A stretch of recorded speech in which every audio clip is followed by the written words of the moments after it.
સુરતના ઉત્તરાયણમાં પત્ની સાથે પતિએ 14 કરોડની છેતરપિંડી આચરી. પતિ અને સસરાએ જ બોગસ ડોક્યુમેન્ટ્સથી મહિલા તબીબના નામે 14 કરોડની લોન લીધી. મહિલા તબીબે પતિ સાસરિયા વિરુદ્ધ પોલીસ ફરિયાદ નોંધાવી. ઉત્તરાયણ પોલીસે ડોક્ટર પતિની ધરપકડ કરી. મહિલા તબીબ આઈવીએફ સેન્ટર ચલાવે છે, જ્યારે તેનો પતિ ડેન્ટલ હોસ્પિટલ ચલાવે છે. આઈવીએફ સેન્ટર શરૂ કરવા લોન લેવા માટે પતિને મહિલા તબીબે પોતાના ડોક્યુમેન્ટ્સ આપ્યા હતા.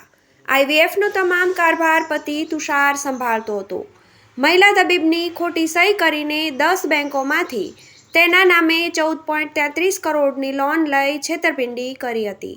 2011માં મહિલા તબીબના લગ્ન મહારાષ્ટ્રના ડેન્ટિસ્ટ તુષાર પ્રકાશ ભારંબે સાથે થયા હતા.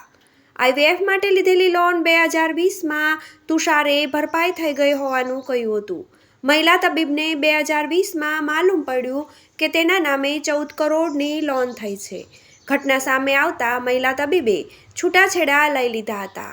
ખોટા આઈટી રિટર્નના આધારે પ્રકાશ અને તેના પિતાએ ડોક્ટર નમ્રતાના નામે એચડીએફસી સહિતની 10 બેંકમાંથી કુલ 14.33 કરોડની લોન લીધી હોવાનું માલુમ પડ્યું હતું.